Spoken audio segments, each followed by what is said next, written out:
Halo Halo guys. guys. Nah, kami berlima adalah mahasiswa pendidikan tatap muka kelas A dan kami dari kelompok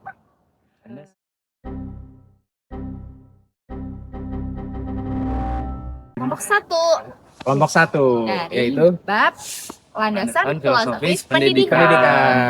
Ya, Nah, sebelumnya izinkan kami memperkenalkan diri terlebih dahulu. Nama saya Rasyakti Nenggalaniti Sastra dengan NIM 2508043. Nama saya Fabio Lando dengan NIM 2502219. Nama saya Railivan Intang Desi Disdagis dengan NIM 2509804. Nama saya Ratria Syifa Putri dengan NIM 2503705.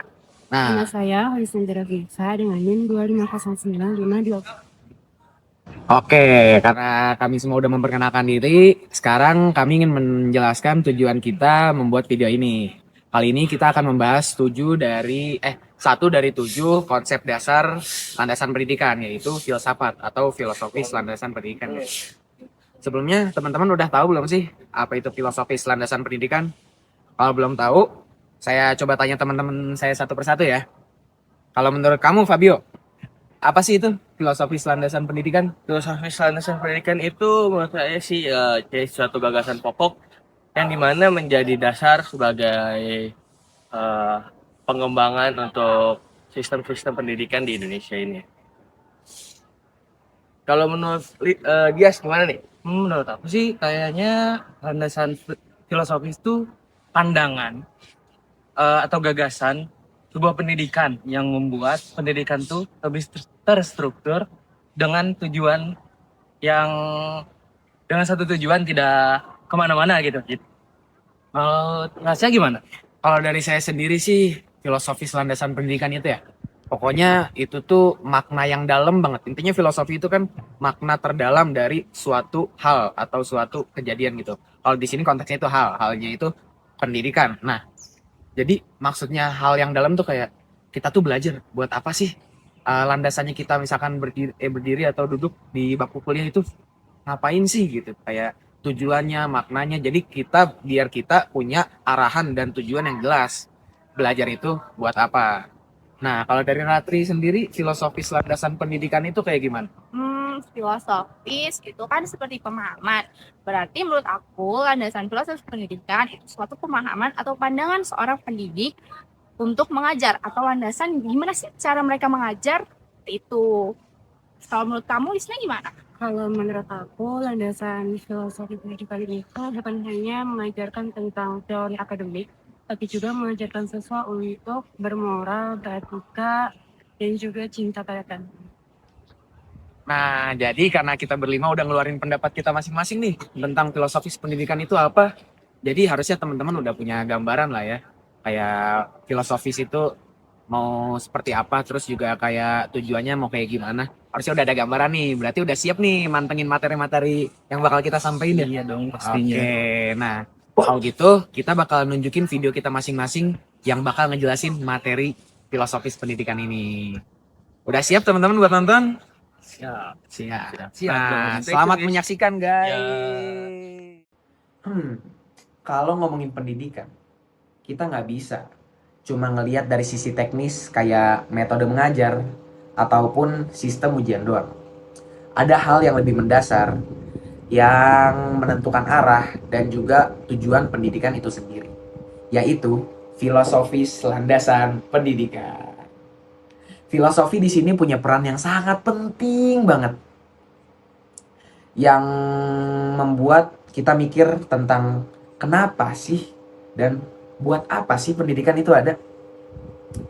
Bukan cuma sekedar transfer ilmu, tapi juga mengembangkan karakter manusia supaya bisa lebih memiliki nilai, karakter, dan juga pandangan hidup yang lebih matang.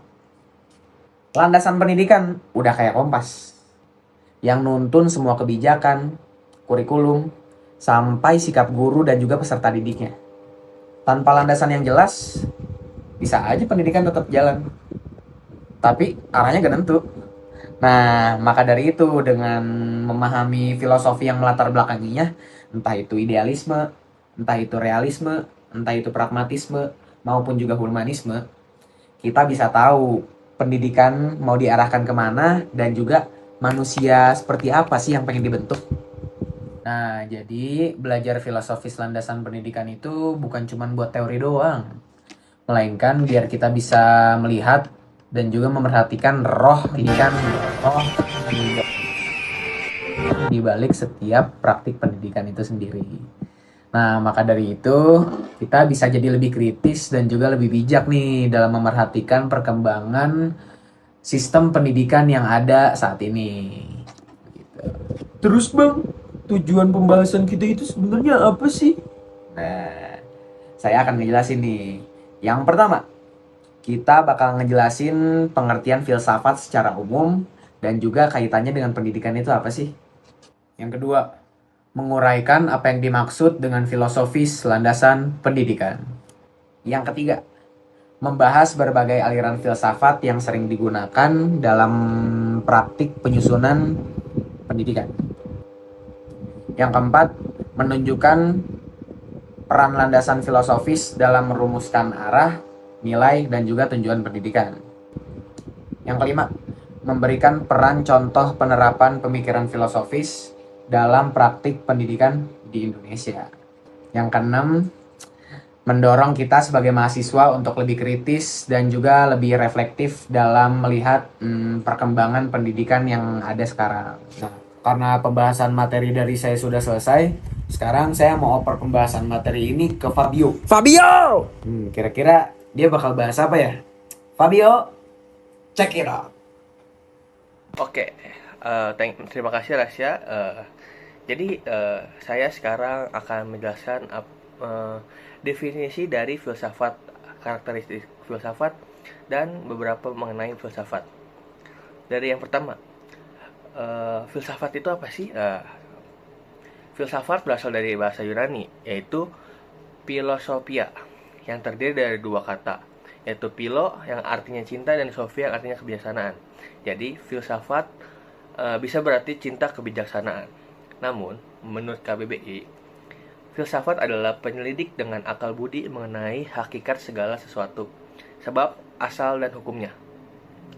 Secara sederhana, filsafat adalah usaha manusia untuk berpikir mendalam, kritis, rasional, guna mencari kebenaran sejati. Itu definisi filsafat. Kita masuk ke karakteristik filsafat. Karakteristik filsafat dibagi menjadi 5, yaitu menyeluruh, mendasar, spekulatif, analitis, dan sistematis. Menyeluruh itu apa sih? Ya, jadi menyeluruh itu filsafat tidak hanya membahas sebagian aspek, tapi melihat persoalan secara global. Misalnya membicarakan manusia dari sisi jasmani, rohani, sosial, dan moral sekaligus. Yang kedua, mendasar. Tidak puas dengan jawaban permukaan. Jadi kayak kalau udah kayak air laut nih, dia tidak cuma ngelihat dari atas permukaannya doang, tapi dia kayak dia tuh menjelajah ke dalam laut tersebut. Jadi kayak mencari hakikat yang ada di dalam itu tersebut. Contohnya, bukan hanya bagaimana kita belajar, tapi apa makna belajar itu sendiri bagi kita. Yang ketiga, spekulatif. Spekulatif itu berarti berani mengajukan gagasan meskipun belum ada bukti yang konkret. Jadi filsuf itu sering membuat hipotesis besar yang belum terbukti gitu, namun masih logis tentang alam dan manusia. Analitis. Jadi analitis ini memecah persoalan yang rumit menjadi bagian-bagian kecil agar lebih mudah dipahami. Yang kelima, sistematis. Seperti yang tadi nyambung nih sama spekulatif. Dia tuh kayak setiap pemikiran disusun secara teratur, logis, dan saling berkaitan. Jadi kita nggak bisa sembarangan ngucapin kayak aspirasi ataupun hipotesis. Jadi harus tetap secara teratur, logis, dan saling berkaitan. Nah, filsafat juga memiliki beberapa cabang. Menurut Raja Mudyo Harjo, filsafat terbagi menjadi 2, yaitu filsafat umum dan filsafat khusus. Filsafat umum terdiri atas 4, yaitu metafisika, epistemologi, logika, dan aksiologi. Yang pertama, metafisika. Metafisika itu mempelajari hakikat-hakikat keberadaan. Metafisika ini juga dibagi menjadi 4, yaitu antologi yang mempelajari tentang adanya tentang benda ataupun apapun yang berwujud, kosmologi tentang alam semesta, teologi tentang Tuhan, antropologi tentang hakikat manusia. Terus yang poin kedua, epistemologi, mempelajari sumber, metode dan kebenaran pengetahuan, seperti kayak bagaimana kita sesuatu itu bisa benar. Nah, seperti itu contohnya. Yang ketiga itu logika, mempelajari aturan berpikir yang benar agar tidak keliru dan menarik kesimpulan. Jadi kita berpikir kritis untuk setiap masalah dan berpikir secara logika gitu. Yang keempat, aksiologi, mempelajari nilai, etika dan estetika, yaitu nilai etika itu nilai moral, estetika itu nilai keindahan. Ada juga filsafat yang diterapkan secara khusus, menerapkan filsafat pada bidang tertentu. Misalnya, filsafat hukum, filsafat ilmu, dan filsafat pendidikan. Nah, dalam materi ini kita akan mungkin lebih mendalami ke filsafat pendidikan. Kita lanjut ke aliran-aliran filsafat. Dalam sejarahnya, banyak aliran filsafat yang mempengaruhi cara pandang manusia. Ada 4 aliran utama, yaitu idealisme yang menekankan pentingnya ide, nilai, dan roh dalam dunia nyata. Jadi dunia nyata hanyalah bayangan dari ide. Dalam pendidikan, idealisme menentukan pembentukan karakter, nilai moral, dan spiritual. Yang kedua, realisme, yaitu meyakini dunia nyata sebagai sesuatu yang objektif dan dapat dipelajari. Dalam sistem pendidikan, realisme menekankan pentingnya ilmu pengetahuan yang nyata dan faktual. Jadi harus fakta gitu, nggak bisa kayak cuma berdasarkan omongan-omongan aja, harus terbukti dengan jelas. Yang ketiga, pragmatisme, menilai sesuatu dari manfaat dan akibat praktisnya. Dalam sistem pendidikan, pragmatisme belajar harus relevan dengan kehidupan nyata dan memberi solusi pada masalah sehari-hari. Jadi kita mempelajari bagaimana menyelesaikan suatu masalah dalam kehidupan sehari-hari. Yang keempat, eksistensialisme. Nah, menekankan kebebasan, pilihan, dan tanggung jawab individu. Jadi dalam pendidikan, siswa dipandang unik dan bebas memilih jalan hidupnya. Guru hanya sebagai pendamping, ataupun dosen juga sebagai teman berdiskusi. Jadi tetap keputusan ada dalam diri kita sendiri masing-masing. Oke, jadi kesimpulan yang hasil dari penjelasan dari definisi filsafat ini adalah filsafat adalah dasar berpikir yang mencari kebenaran secara rasional dan kritis. Karakter filsafat yaitu menyeluruh, mendasar, spekulatif, dan analitis, dan sistematis. Dan juga filsafat memiliki beberapa cabang, meliputi metafisika, epistemologi, logika, dan aksiologi.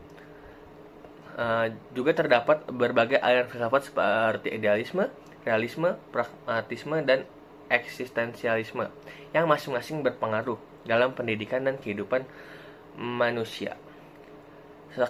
Mungkin itu aja sih dari penjelasan apa itu definisi filsafat dari saya. Materi selanjutnya akan dijelaskan oleh Ratri. Kita pindah ke Ratri.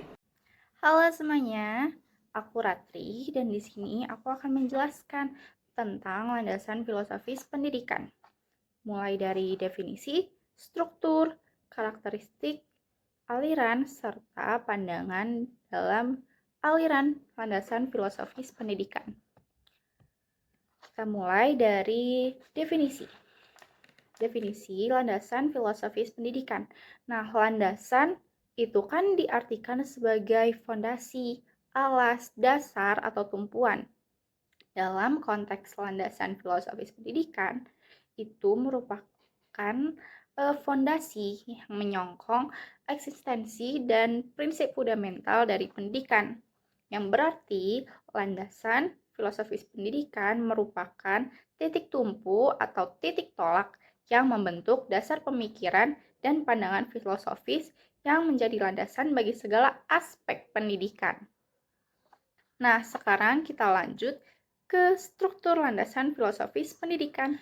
Struktur landasan filosofis pendidikan bisa dipahami sebagai sistem gagasan tentang pendidikan yang didasarkan pada cabang-cabang filsafat umum, yaitu metafisika, epistemologi, dan aksiologi.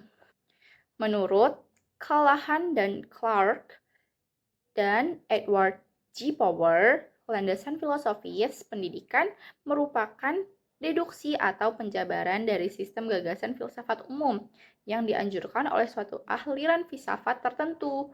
Dari kedua sumber tersebut, adanya hubungan implikasi antara gagasan-gagasan dalam cabang-cabang filsafat umum dengan gagasan pendidikan. Nah, aku bakal tampilin bagian implikasi konsep filsafat umum terhadap konsep pendidikan.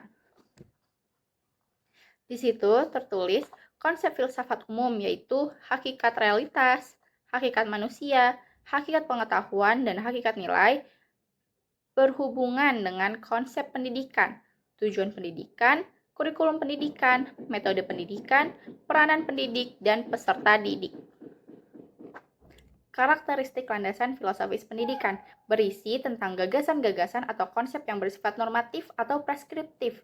Itu berarti landasan filosofis pendidikan tidak hanya menggambarkan pendidikan apa adanya atau faktual, tapi juga mencakup konsep pendidikan yang seharusnya atau diinginkan, ideal, yang disarankan oleh filsuf tertentu sebagai pedoman dalam praktik pendidikan atau studi pendidikan. Aliran dalam landasan filosofis pendidikan. Dalam landasan filosofis pendidikan terdapat berbagai aliran pikiran yang mencerminkan pendekatan filosofis yang berbeda. Contoh dari aliran dalam landasan filosofis pendidikan adalah landasan filosofis pendidikan idealisme, realisme, dan pragmatisme. Di sini aku akan menjelaskan tentang idealisme dulu, mulai dari konsep filsafat umum.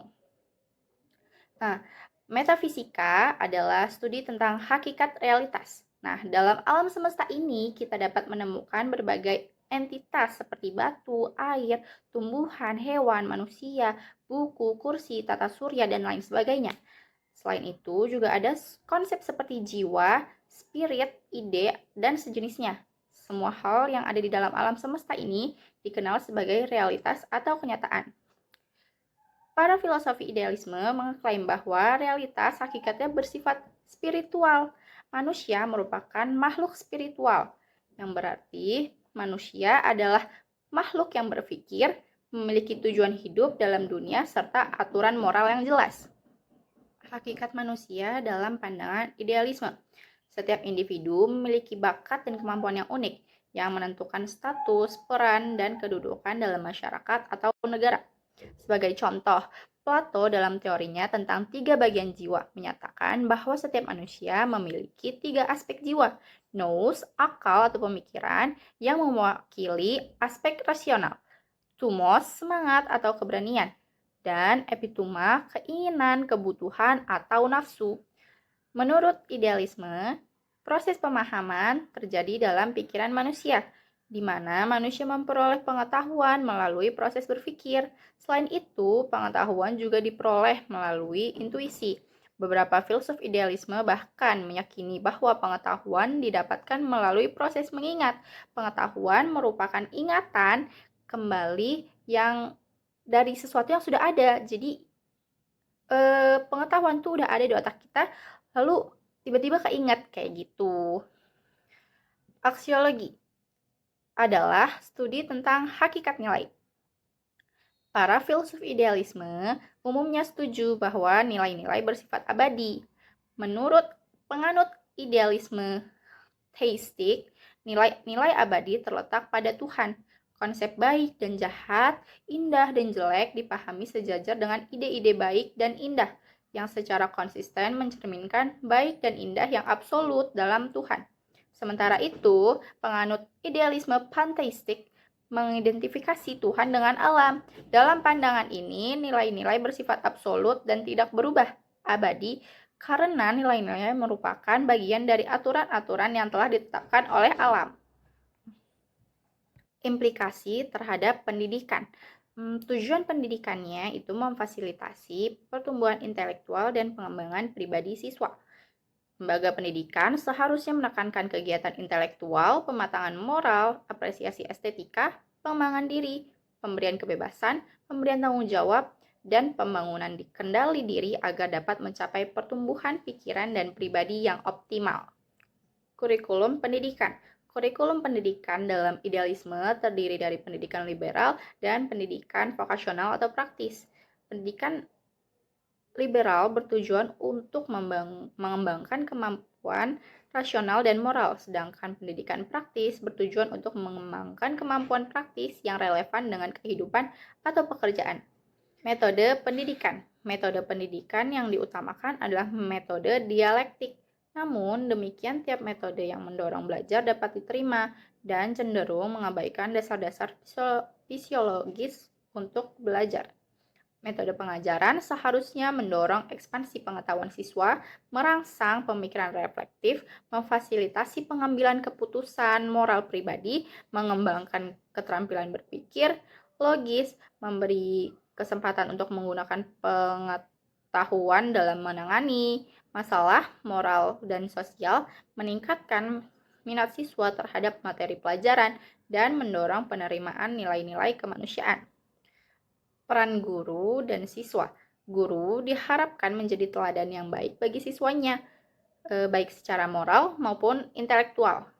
Guru diharapkan memiliki pengetahuan yang luas, memahami kebutuhan dan kemampuan siswa, memiliki pengetahuan yang luas, memahami sikap dan tindakan mereka. Selain itu, guru juga diharapkan melatih siswa untuk berpikir kreatif, memberi kesempatan bagi mereka untuk menemukan, menganalisis, menggabungkan, mentesis, dan mengaplikasikan pengetahuan dalam kehidupan dan tindakan mereka. Realisme. Nah, konsep filsafat umumnya adalah metafisika. Secara metafisika, menurut para filsuf realisme, dunia terdiri dari substansi yang nyata dan material yang secara inherent atau entity. Dalam dunia atau alam ini terdapat hukum-hukum alam yang mengatur keteraturan dan keberadaan setiap entitas yang ada secara alami dari alam itu sendiri. Secara hakikat manusia, manusia merupakan bagian dari alam yang muncul di alam sebagai hasil dari evolusi.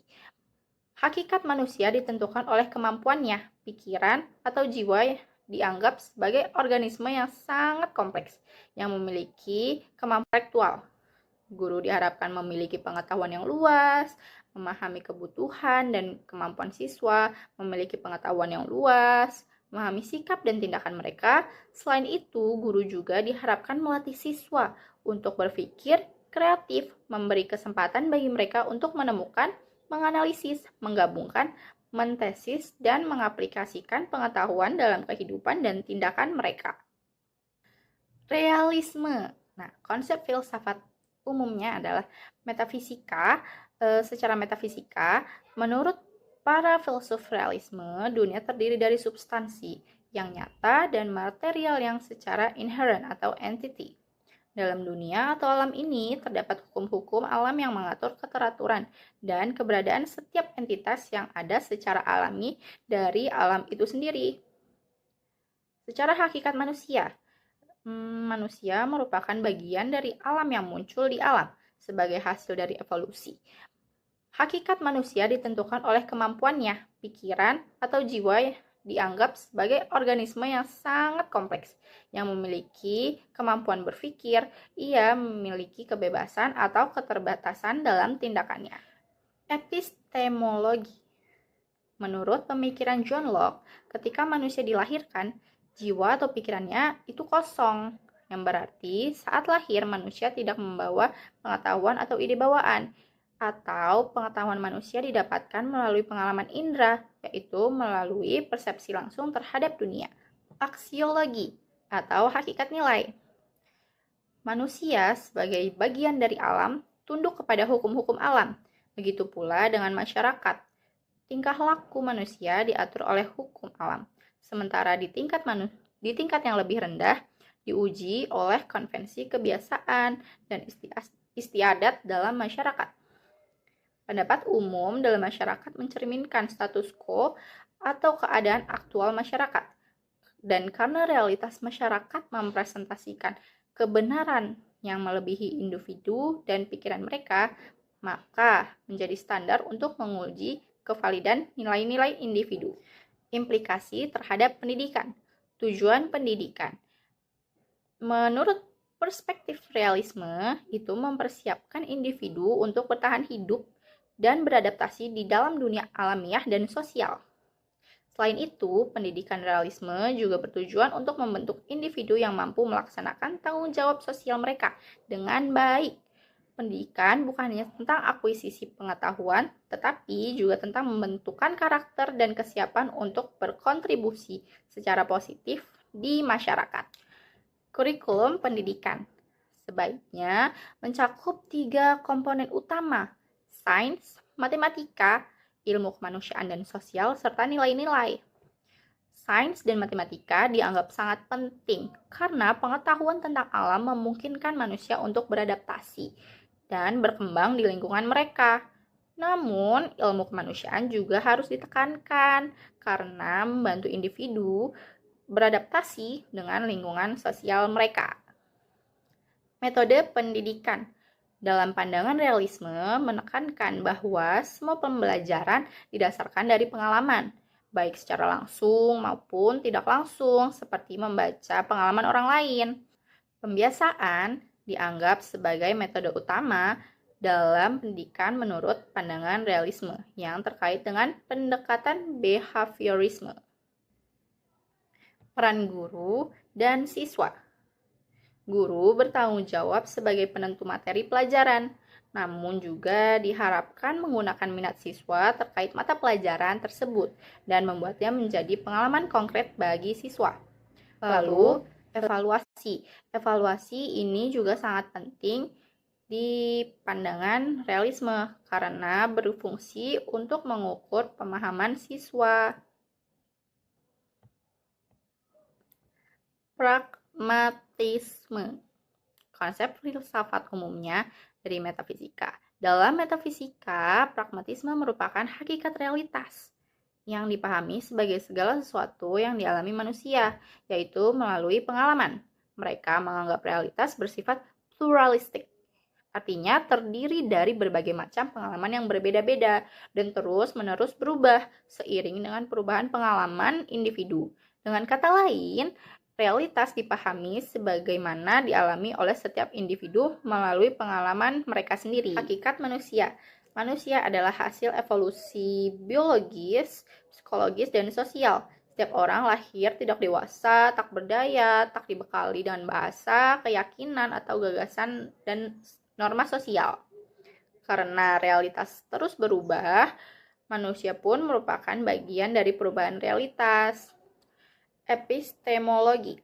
Konsep dualisme antara subjek manusia yang mempersepsi dan objek yang dipersepsi ditolak.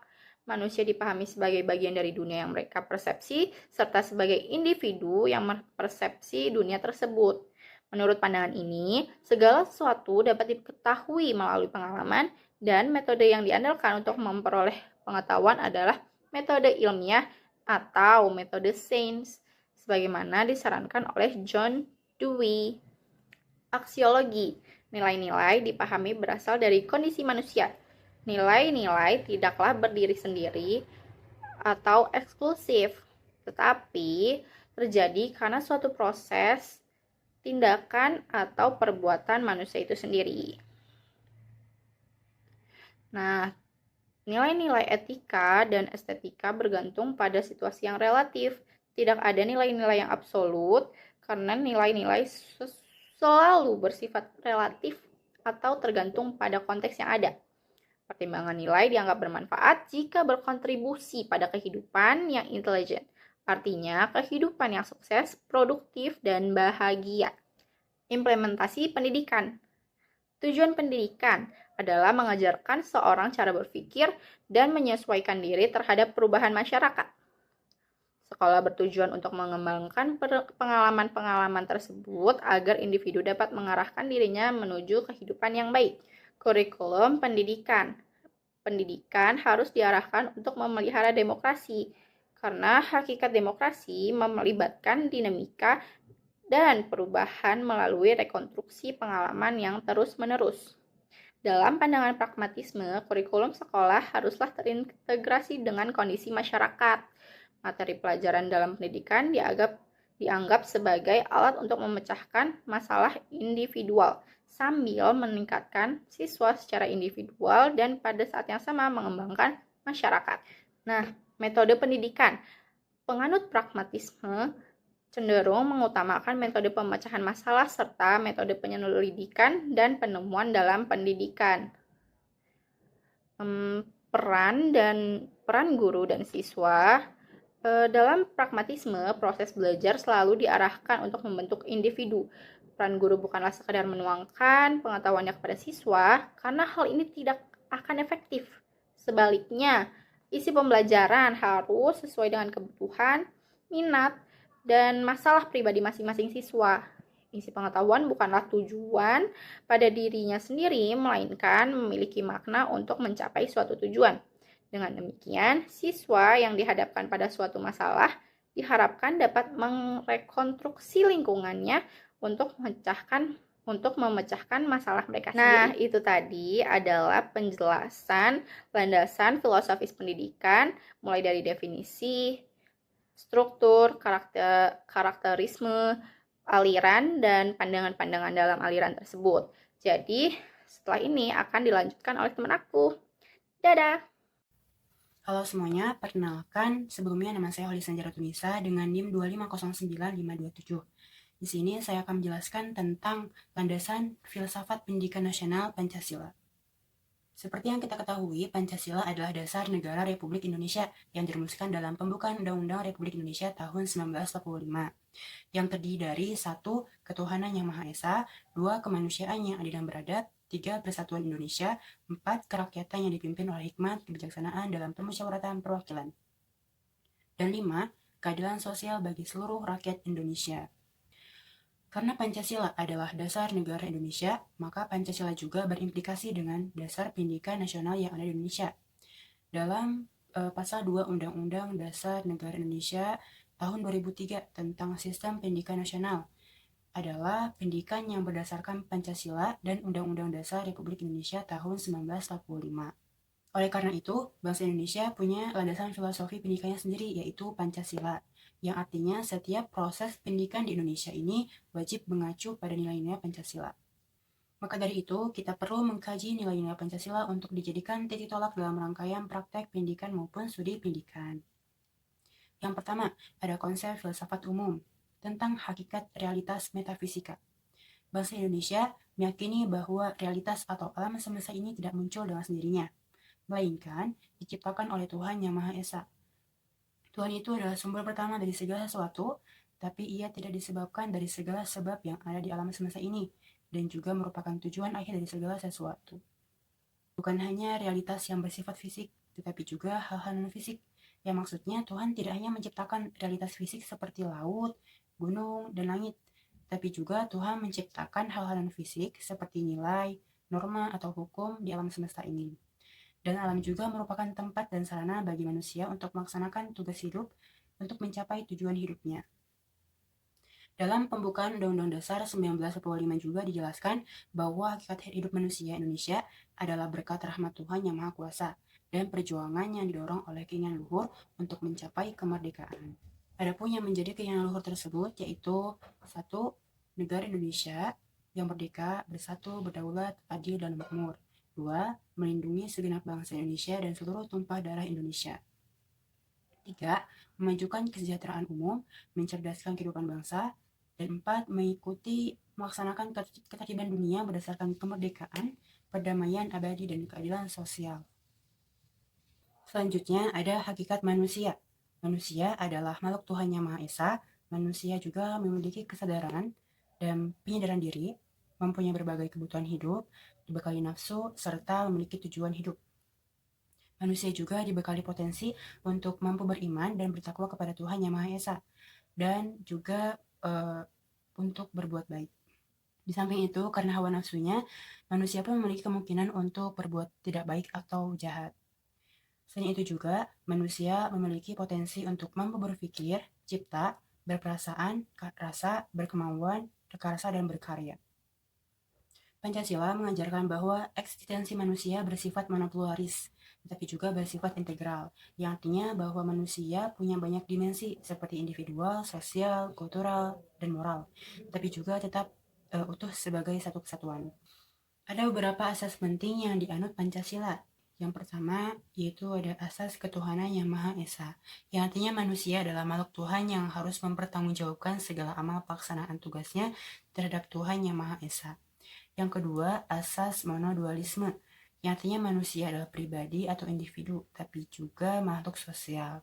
Yang ketiga, ada asas monopluralisme, yang artinya manusia itu beragam, baik dari suku, budaya, bahasa, agama, tapi juga tetap satu kesatuan, yaitu Bhinneka Tunggal Ika.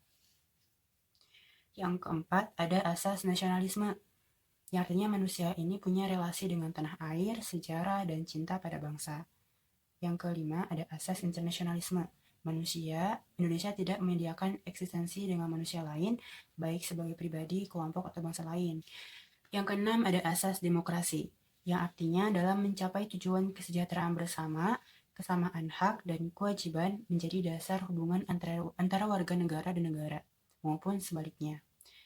Yang ketujuh, ada asas keadilan, yang artinya manusia itu harus menjunjung tinggi kepentingan bersama dalam membagi hasil kebudayaannya. Selanjutnya, ada hakikat pengetahuan atau epistemologis. Segala pengetahuan yang ada di dunia ini hakikatnya bersumber dari Tuhan Yang Maha Esa.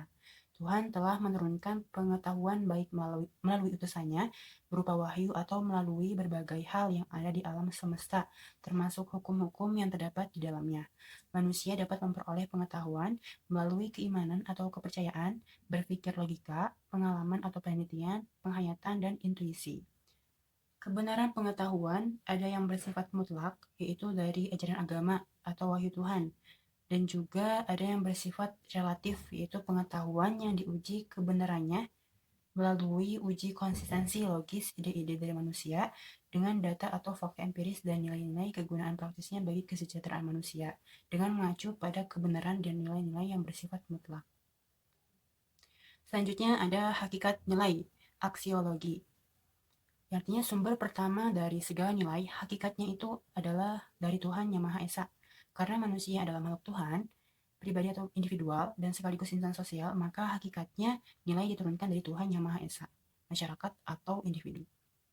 Maksud dari hakikat nilai dari Tuhan, masyarakat, dan individu yaitu yang pertama, Tuhan ini memberikan nilai-nilai dasar yang bersifat mutlak dan universal seperti larangan membunuh, perintah untuk berlaku adil, anjuran untuk berbuat baik kepada sesama.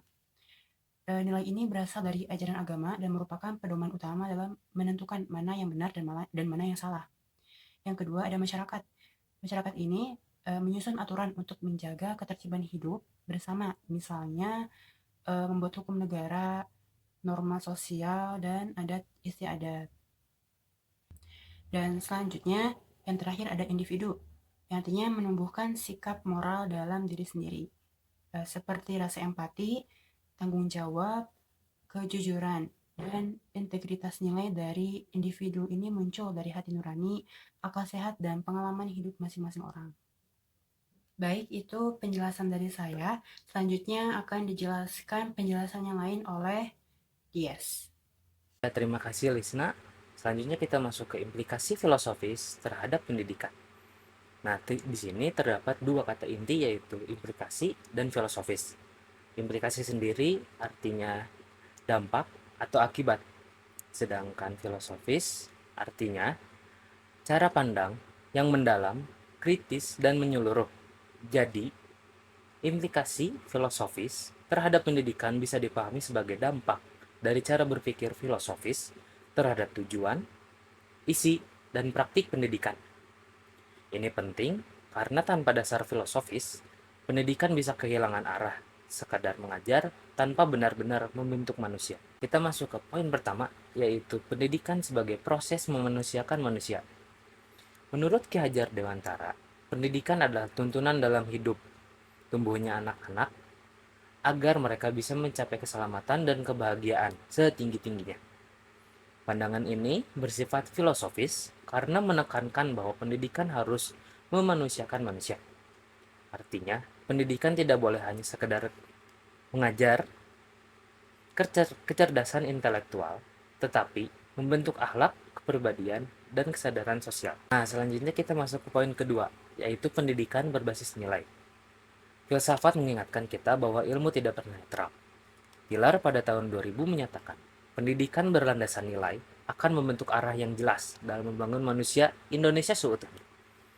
Jadi, implikasi filosofisnya adalah pendidikan harus menanamkan nilai moral, etika, spiritual, dan sosial. Misalnya, belajar sains bukan hanya soal rumus, tapi juga bagaimana pengetahuan itu digunakan untuk kemaslahatan masyarakat. Kita masuk ke poin ketiga, yaitu pendidikan kritis dan reflektif. Berpikir filosofis artinya berani bertanya, menganalisis, dan merefleksikan. Paulo Freire, seorang tokoh pendidikan, menekankan bahwa pendidikan sejati adalah pendidikan yang membebaskan, bukan yang membelenggu. Artinya, peserta didik tidak boleh hanya dijejali hafalan, tetapi diajak untuk kritis, kreatif, dan mampu menemukan makna. Implikasinya, kurikulum dan metode belajar harus memberi ruang untuk diskusi, penelitian, dan pemecah masalah. Kita masuk ke poin keempat, yaitu pendidikan dalam konteks global. UNESCO pada tahun 2015 menegaskan bahwa pendidikan di abad ke-21 harus berfokus pada 4 pilar, yaitu learning to know, learning to do, learning to be, dan learning to live together. Artinya, bahwa pendidikan bukan hanya soal pengetahuan, tetapi juga keterampilan, kepribadian, dan kemampuan hidup berdampingan dalam masyarakat global. Masuk ke poin terakhir, atau poin kelima, yaitu contoh nyata di Indonesia. Sebagaimana kita tahu, di Indonesia sudah masuk ke kurikulum Merdeka. Nah, dalam kurikulum Merdeka, kita mengenal profil pelajar Pancasila. Di situ dijelaskan bahwa pelajar Indonesia diharapkan beriman, bertakwa, berakhlak mulia, mandiri, bernalar kritis, kreatif, dan bergotong royong. Yang artinya bahwa pendidikan diarahkan bukan hanya untuk mencetak siswa pintar secara akademis, tetapi juga berkarakter dan siap menghadapi tantangan zaman.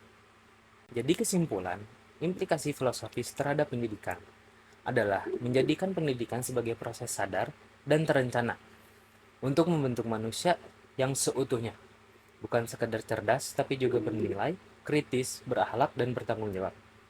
Dengan cara pandang filosofis, pendidikan punya arah yang jelas, tidak terhenti pada penguasaan ilmu, tetapi juga mengarah pada pembentukan manusia yang bijak dan bermoral. Nah, selanjutnya saya akan serahkan kembali kepada Rasya. Oke, terima kasih banyak Kang Dias atas penjelasannya, dan sekarang udah dioper kembali ke saya ya. Jadi gimana rekan-rekan saya semua, udah pada bahas materinya sudah selesai seputar landasan filosofis pendidikan? Kalau sudah, sekarang giliran saya ngasih closing statementnya. Jadi kalau dari saya itu landasan pendidikan, iya betul kata rekan-rekan saya tadi. Jadi itu tuh kesannya landasan pendidikan itu memberikan kita makna terdalam dari mengapa kita berpendidikan, kenapa kita melakukan aktivitas pendidikan seperti kuliah ini yang saat ini kita tempuh, yang saat ini kita jalani.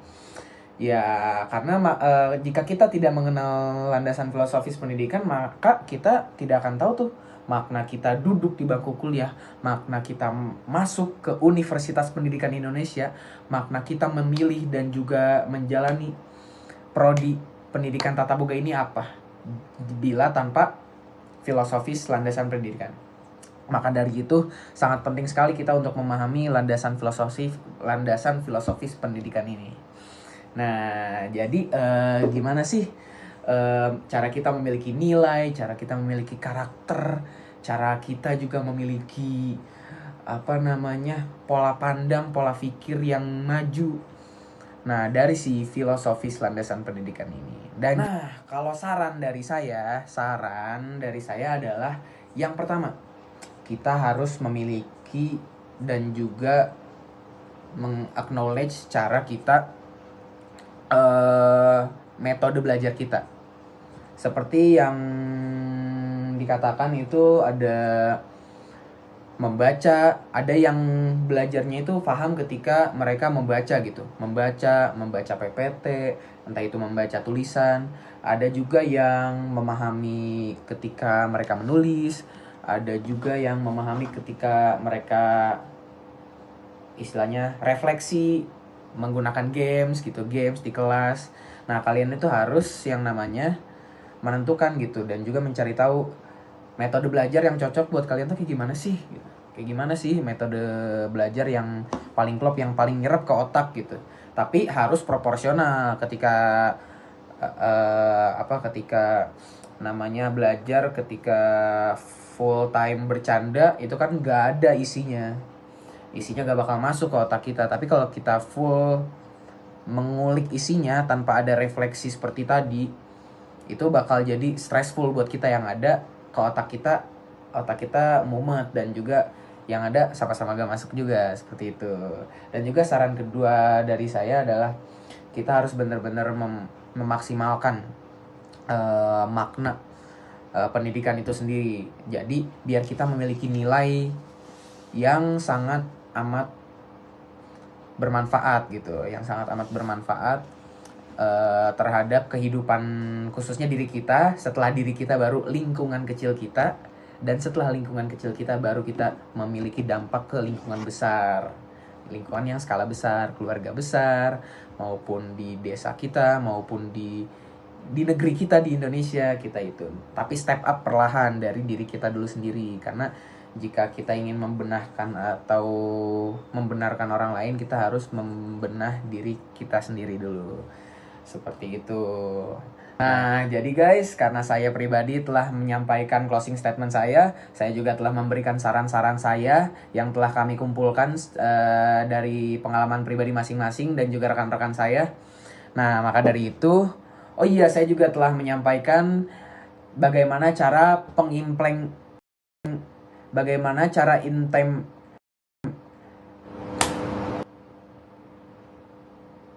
implementasiannya. Harusnya teman-teman udah paham dong, dan juga sudah memahami materi yang telah kita sampaikan, yaitu tentang filosofis landasan pendidikan. Nah, harapan saya beserta rekan-rekan saya adalah semoga teman-teman bisa menemukan titik terang dari struggle teman-teman, dari kesusahan teman-teman yang masih kesusahan menemukan cara belajar kalian masing-masing. Dan juga bagi teman-teman yang belum sepenuhnya menjiwai apa yang kalian pelajari, belum sepenuhnya paham tentang makna dari kalian duduk di bangku kuliah, harapan dari saya adalah semoga kalian bisa dengan cepat menemukan titik terang itu. Dan juga semoga kalian yang belum memiliki karakteristik yang klop dengan kalian, dan juga yang belum mempunyai value terhadap diri kalian masing-masing, semoga teman-teman bisa dapat dengan cepat meraih itu. Amin ya Allah.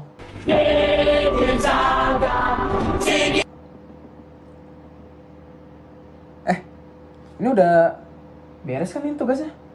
Udah? Ya udah deh, kalau gitu saya mau lanjut nyusul teman saya dulu ya buat bikin video penutupan. Dadah. Nah, itu tadi video dari penjelasan materi landasan filosofis pendidikan. Berarti kalian semua udah tahu dong apa itu landasan filosofis pendidikan. Nah, sekarang kami berlima mau pamit undur diri. Terima kasih udah menonton sampai akhir. Bye-bye. Bye-bye.